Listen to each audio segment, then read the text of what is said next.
UK construction provides up to 10% of GDP and acts as an enabler to other industries and the economy. Although hit hard by the recession, the industry is regaining strength and employs around 3 million people.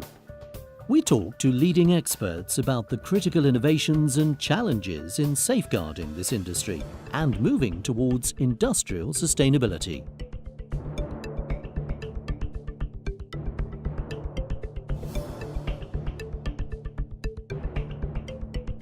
In the next 40 years, there will be 10 or 11 billion people on Earth, all consuming, all requiring power, all requiring buildings, all requiring homes. So we're going to have to look again at the way we build. The idea of a central business district where everybody is travelling into the city centre to work used to make sense when communication was difficult. But now with email and with technology on them, smartphones and so on, there's less and less need for people to be all together in one building at the same time. The spaces will be reutilised, and we're beginning to see it in the City of London now. You're finding recreational areas being created around the base of these skyscraper buildings. Those developments will permit green grass and relaxation areas. The buildings will develop in a way to be taller and at the same time mixed use. There will be offices in part of the building, there will be hotel in part of the building, there will be residential in part of the building, and there will be retail. The biggest challenge we're going to face in the next 30 years, which is density in our cities. There is a statistic saying that at this pace we need to build 1 million people city every week until 2050, and that's not going to happen. We are not going to be able to do that. We're not necessarily architects, we are problem solvers and critical thinkers, and therefore we're turning the tables on the idea that the phone rings and a client sits there wanting a project, whereas we say, no, hold a minute, we think we as a society need this as a solution, and our research team is set up in order to deliver that. And so we are kind of going it the other way around now, and we think that's how the role of architects is changing, that we'll be seen much more as drivers of innovation and solutions that meet the needs of society, as opposed to using clients' projects to do that. There has been a lot of big companies holding off on investments until recently, and realising now they need to do these things, it's a good time to build. So skill shortage is the thing, and really to address that, the industry needs to do much more collaboration. We're also finding, we're saying to our clients, look, if you want us to do that project, you need to let us know in plenty of time so we can actually reserve our resources for you. Unfortunately, don't come crying to us when someone else has already booked us up. We've only got a fixed set of resources ourselves to, we'd like to work for you, but actually, we need you to give us the nod on your projects as soon as possible if you want to get us. With the world's population growing, the UK is in urgent need to build more homes, particularly affordable homes. Meeting this demand is one of the most crucial issues for this government and the industry as a whole. At the moment, we produce around 40,000 affordable homes for rent a year. We almost certainly need to double that, and the only way that can happen, I think, is by having greater investment from government. I don't see where else. There are other issues, of course, like access to land, availability of land, but I think the land is there if the money is there to buy and build the homes. The other issue is, does the industry have the capacity to build the homes, because it's been used to building at a certain level, and to raise that level overnight or within a year, for example, will require a lot more people. We want to build houses and homes and neighbourhoods that survive and last and grow, not get things built quickly. I have a huge concern that in the drive that we have at the moment to more housing, that we will sacrifice quality for quantity. And the reality is that if we focus on quality, I believe we'll get more homes built more quickly, more effectively. We all know the price of homes is rocketed, and therefore the industry has the ability to significantly reduce cost by good design and really think innovatively about how to deliver an affordable housing scheme. Clearly economies of scale and repetition will assist, and perhaps off-site fabrication. We're working with some people on some very, very modular stuff, at high eco-friendly homes and the rest of it, and actually their final cost is about 80% of a normal house. So again, it can be done by good design, people refusing to accept no for an answer, and then actually lowering the price. Politically, we're in a position where actually people can't have houses going backwards in price, because once everyone's on the ladder, they only want it to go one way. In the past, buildings have been tailor-made, and as a result of that, any changes to the space are both costly and time-consuming to carry out. With the new approach to modularity, with the curtain walling, the raised flooring, the modular ceilings, we've seen advantage in the standard elements, but behind those we had pipework and ductwork which was tailor-made. With underfloor air conditioning, each element is modular. We have modular air terminals, we have modular zone units, and they can be brought and positioned in a matter of minutes to suit the requirements of a space.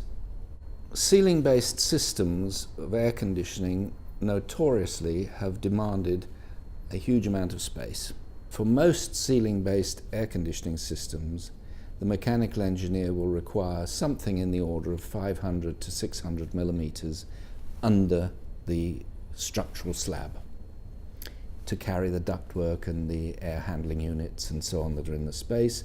Using underfloor air conditioning, the real advantage comes in that many developments these days already have a raised floor of about 150 millimeters. And to raise that to 300 millimeters, we're only increasing the floor by 150, but we're saving something in the order of 10 to 15% on the height of a building.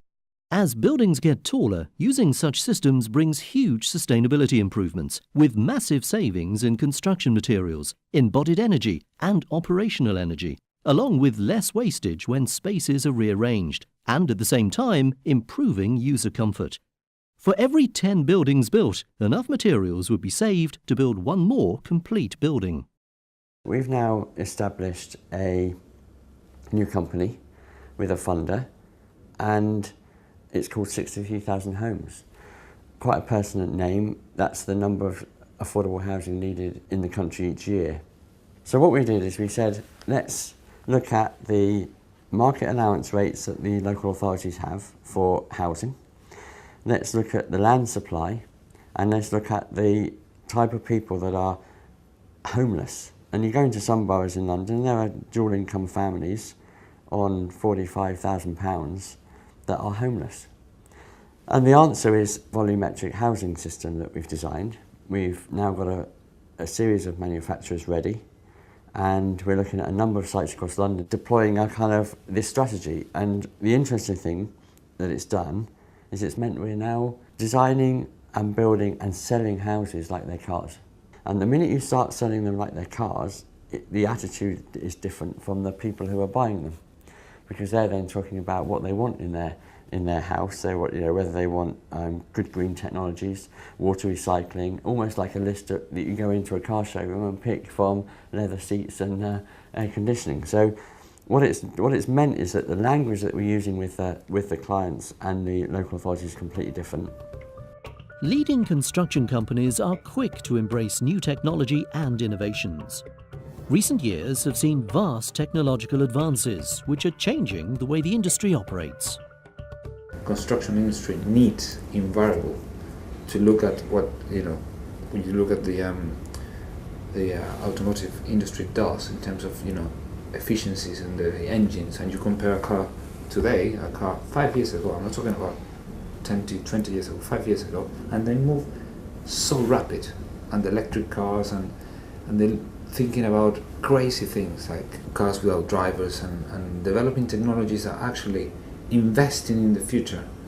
And I think that it needs to start now, investing in the future. There's loads of different directions that future technologies can help us with, right the way down to the kind of data that exists. We are designing buildings now in BIM. It's a building information model. So there's a lot of information now embedded in three-dimensional CAD drawings. You take that information and you transfer it to the real thing, and you imagine every window has a small little code on it that enables you to understand exactly what that window's performance is, when it was built, who it was built by, how you replace it, and what it can do to you, how it can help the spaces work better. In groundworks, the most recent technological advancement has really been the involvement of 3D modelling as a norm, I would say. In earthworks, we model the site in a 3D manner. We also, and that enables us to actually set out the project using GPS and actually on site, and we can actually check volumes and actually work to volumes using IT. BIM across the industry has generally improved the industry. Above ground, I would say BIM has been quite slow on the take-up of BIM within the ground. Only very few of our projects that we're involved with actually 3D model the foundations. We actually see that as a potential for us to do that for our clients, because clearly it affects us. That's where we are, and therefore we see that as a service we can provide.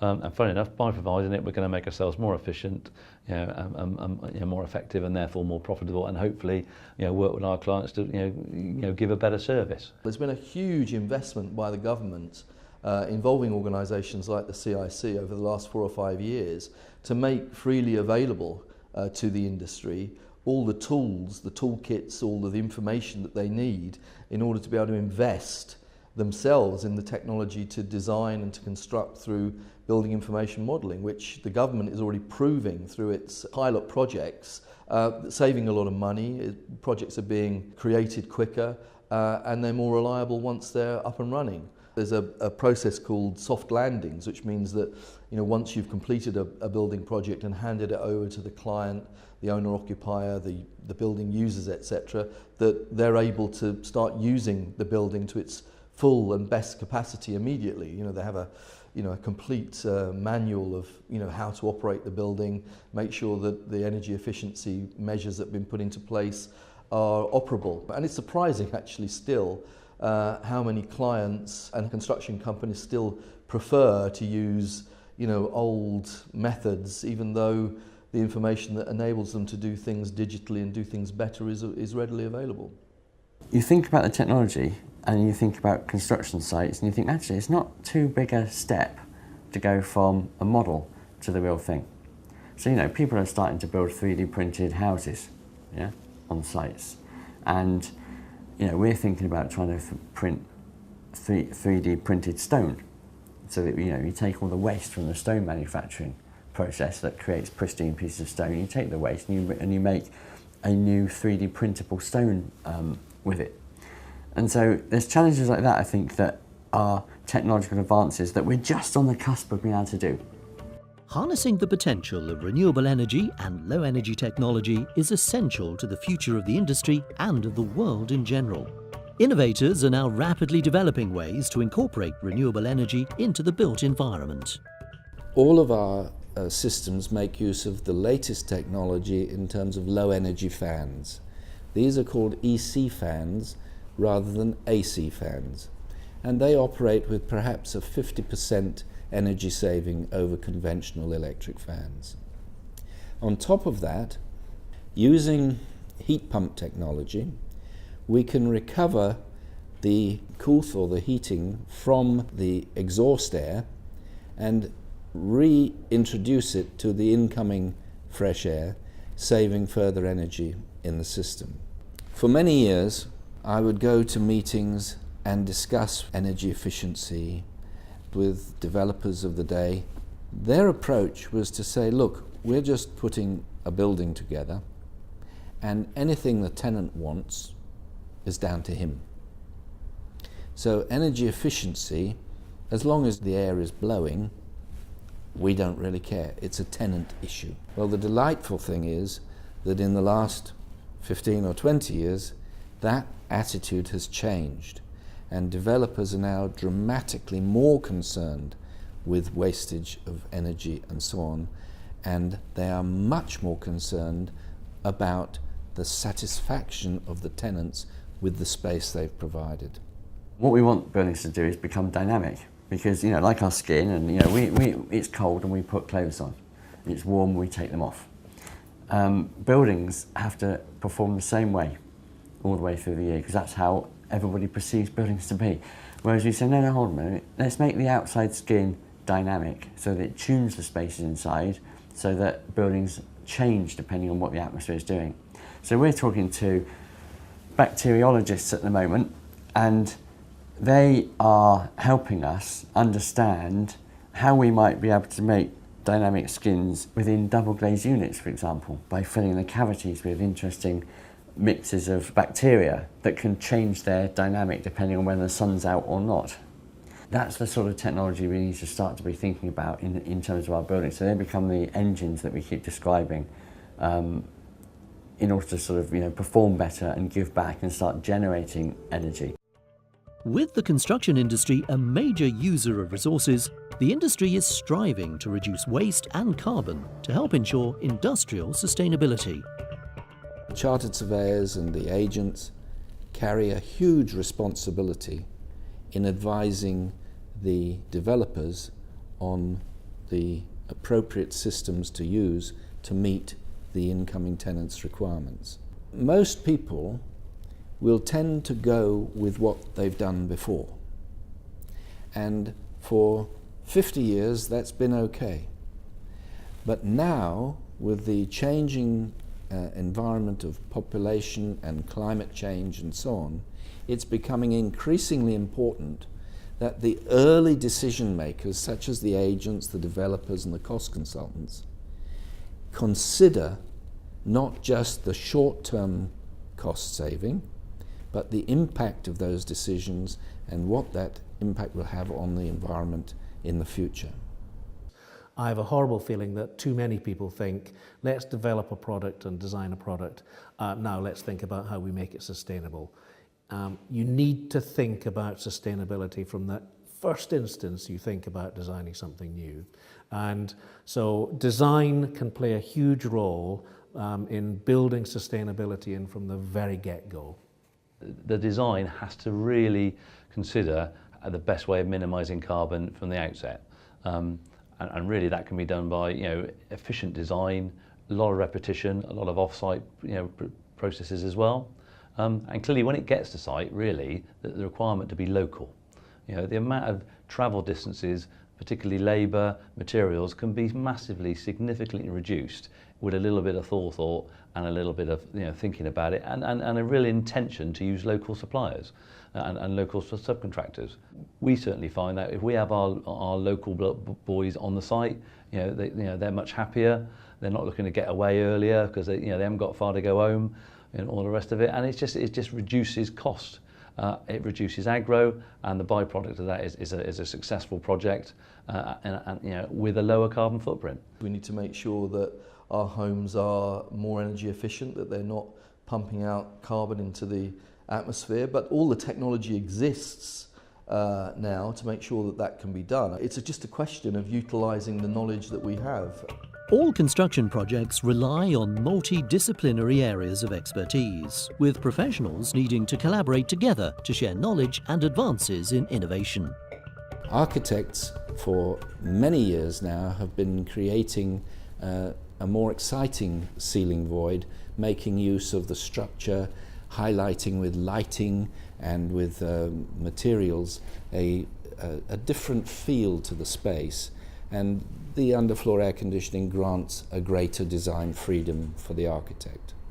On top of that, the opportunity to make use of the thermal mass of the concrete slab means that the air conditioning can have a further energy advantage in that in night time we can pass air through the floor, cooling down the slab, and the next day the building is down to temperature without having had to run the air conditioning chillers.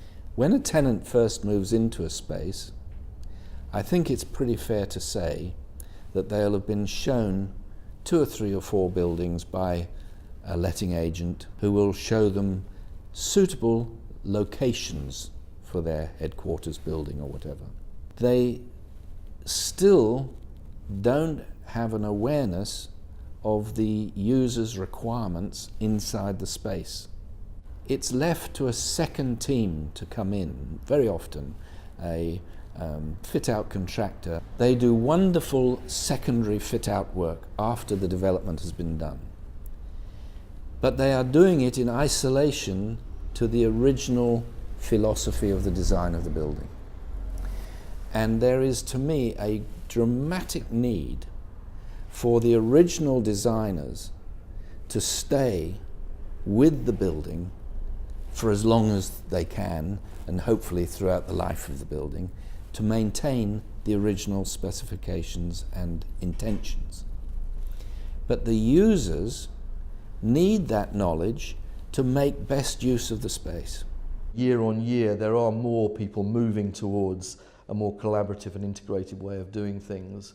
I think, you know, companies coming out of the recession, that's a big thing, because during the recession, a lot of them have made sure that they've embraced new technology. The main problem for construction is that every project, generally speaking, is different. So on every construction project, there will be people in the design team, in the engineering team, in the supply chain who are innovating. They might not even know that what they're doing is research and development, but they're innovating a different way of doing something to overcome a particular challenge. But what tends to happen is that that project team breaks up at the end of that project, move on, they all do different things, and that innovation often gets lost. So one big issue out of the new way of doing things, out of the building information modelling process, out of the collaborative team process, out of the integrated design process, is to capture that innovation and to keep it for the benefit of future projects. Collaboration with other companies for us is key. We're talking about different disciplines, but also we work with other architects, we work with engineers, and we like to team up with our clients. The way we do that is by sharing what we do. Recently we were part of an interesting team of 6 architects delivering 1,500 homes for the Olympic Park. It was a really enjoyable collaboration between very good architects, and everybody brought something different to the table. And we think that was key for the project. But equally, when we talk about other projects, we like to collaborate with universities, we like to collaborate with scientists.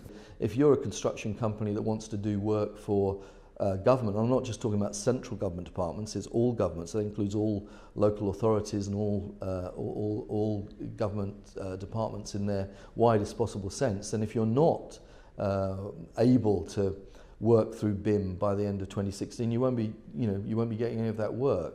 So I think there's going to be an increasing demand from clients, both in the public sector and increasingly in the private sector, only to do business with the construction industry that can work on the same lines as their procurement strategies. The construction industry was built on the knowledge and expertise of workers trained through apprenticeships. To avoid a major skill shortage, the industry needs to collaborate and share knowledge, alongside urgently training and recruiting the next wave of talent.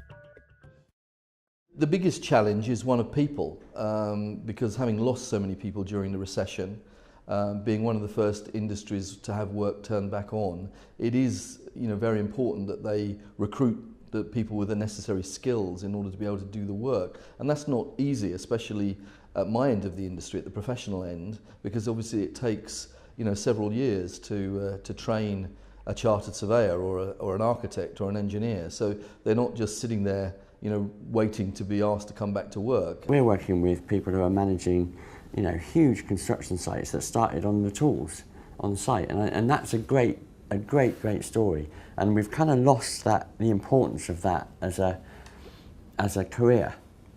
And so we're looking at some projects at the minute where we're trying to build apprenticeships into the way that we actually provide the buildings in order to get that going again. Ongoing training in construction is absolutely vital.